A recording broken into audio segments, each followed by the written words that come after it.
Hello, hi, this is John Kaplis, and I thought I'd make a short video to show you, one, how you can plan for a moonrise shot like the one pictured here in Washington, D.C., and also how you might be able to improve your moonrise images anywhere using some blending techniques. So let's get started.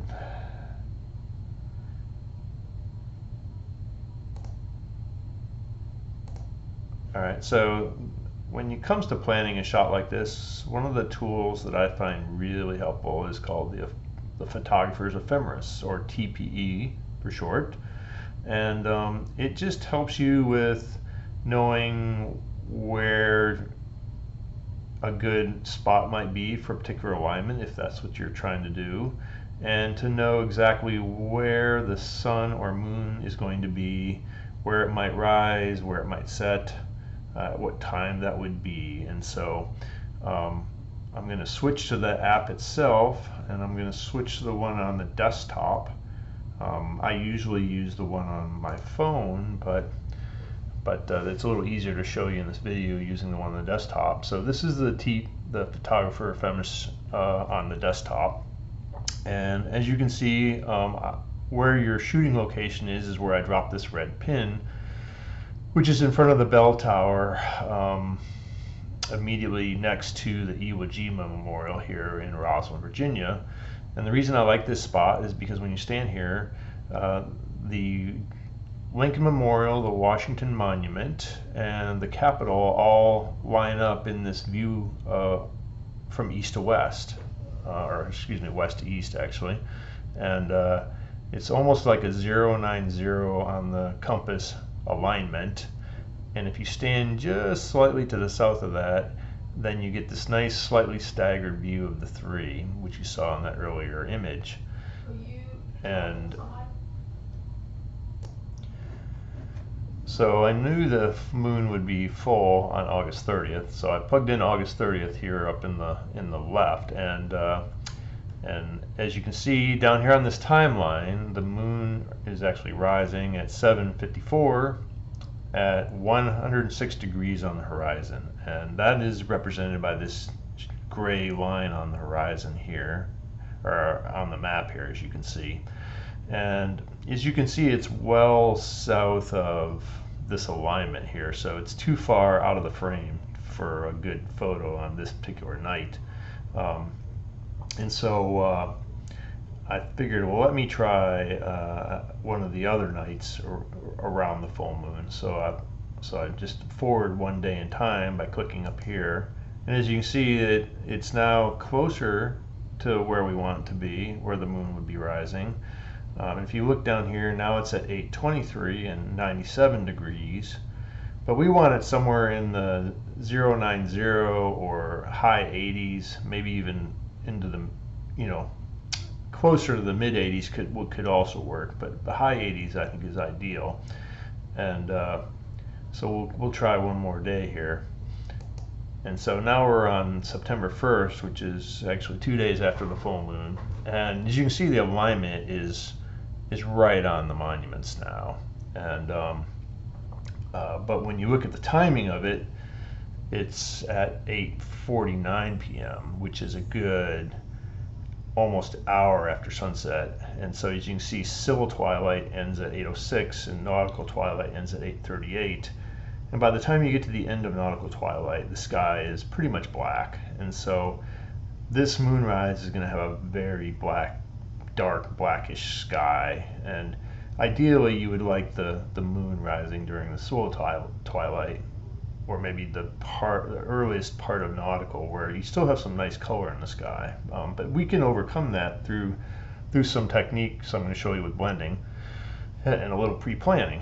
But as you can see here, for this particular moonrise, it's going to rise at 88.5 degrees on the horizon, so somewhere over in here, directly behind the Capitol.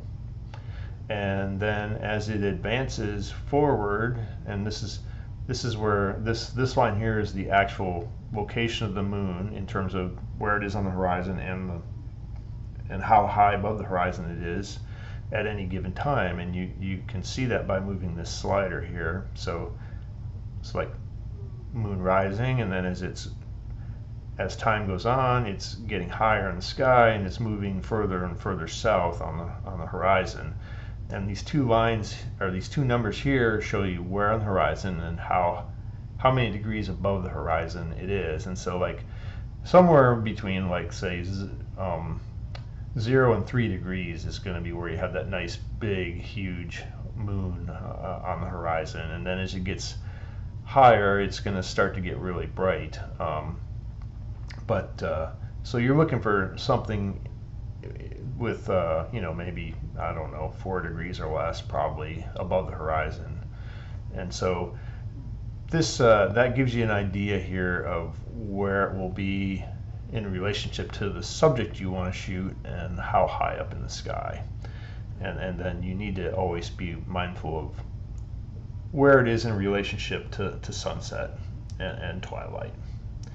So I'm going to go ahead and talk more now about how you would go about capturing your images for this shot. So let's go back to our slideshow. And so for the way to address shooting when you get a really black sky, which is like what you see over here, is to shoot something before the sky gets completely dark and use that as your background layer for blending later on. And so when you do that, you're going to want to frame it up nicely, knowing where the moon is going to rise. Make sure you leave enough space in the sky for the moon to advance through its sequence of rising. And time it so you get some color in the sky, you get a nice sharp, well exposed foreground. Use probably like about a f11 for a scene like this, and maybe you would maybe focus on, say, like in this case, the Washington Monument, which is kind of in the middle of this arrangement, and that should do nicely, which is pretty much going to be an infinity for this particular scene. And so get that in the camera to be used later on when you can do your processing. And then as you shoot the moon, you're going to be focused on infinity or focused on the moon itself once it comes up. Use probably a larger aperture so that you can increase your shutter speed, and I would move your ISO up. Like this shot over here with the background, I'd use probably ISO 100 or 200. For the moon, because it is moving pretty quickly when it's really low, you want to have a much quicker shutter speed, and so you're going to bump your ISO up. Like I used 1600 here, and you definitely don't want to overexpose your moon, so that's critical. And just to go back to mention here that you're going to use that low ISO and enough of an f-stop to give you a good depth of field through your image here. And the shutter speed on this, I think, was about 2 seconds. All right. So once you have these two images in your camera, and then you go home and you download them onto your computer, you're going to edit both of them in any editing software you like to make some tweaks, make sure that they look good to you, and then open them both up in Photoshop. And the process we're going to follow is to stack the moon image on top of the background as a layer, and then we're going to select a blend mode for that layer to lighten, which is going to take the bright part of that moon image and make that show through onto your background image. And then if you want to reposition the moon a little bit, you can convert the moon layer into a smart object, and then go into the edit menu and select transform scale, and then you just reposition and resize the moon however you think you want it to look. And then the last thing would be to put a mask on that moon layer and then you would paint anything black on the image that on the mask that you've selected which would remove any unwanted parts that might be showing through. And so I'm going to go ahead and demonstrate that for you real quick in Photoshop. And so here is the background image that I shot, and as you can see it's got that nice alignment where everything's just slightly staggered and it's nicely exposed, and there's some nice blue in the sky. The only thing I did to this image really was sharpen it a bit and got rid of a couple distracting lights in the foreground. And then here was the moon shot that I took here, and for this particular one I waited till the moon was a bit higher because it was a little bit crisper. When the moon's really low, a lot of times it's a little hazy, and because of the atmospherics, and so I wanted something that was nice and sharp here.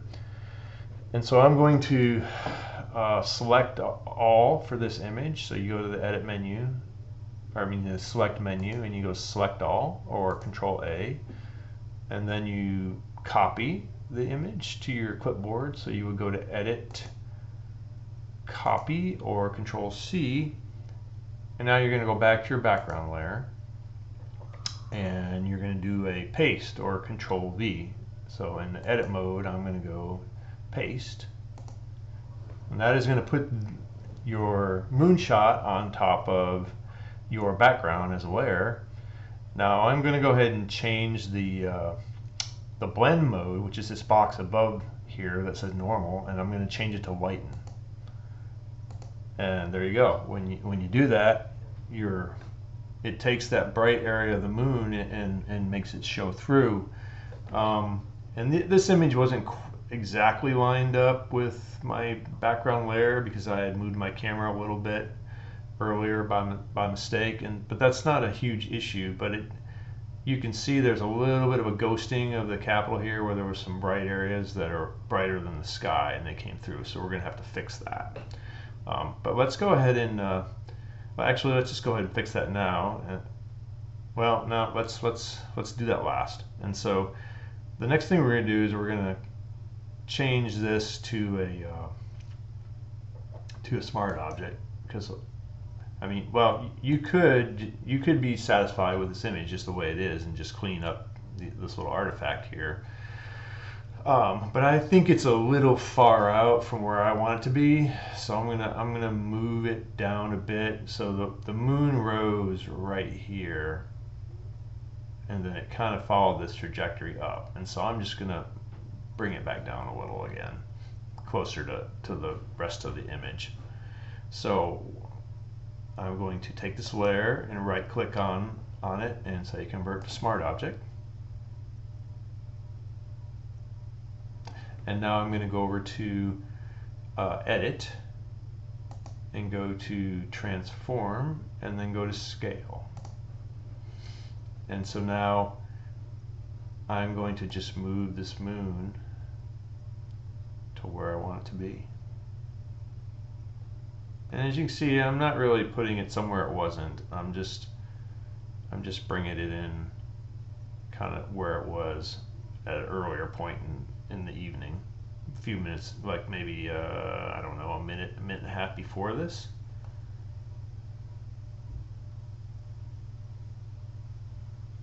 Because I know I have other shots knowing exactly where the moon was at about this time. It's actually a little bit lower than what I'm showing right now.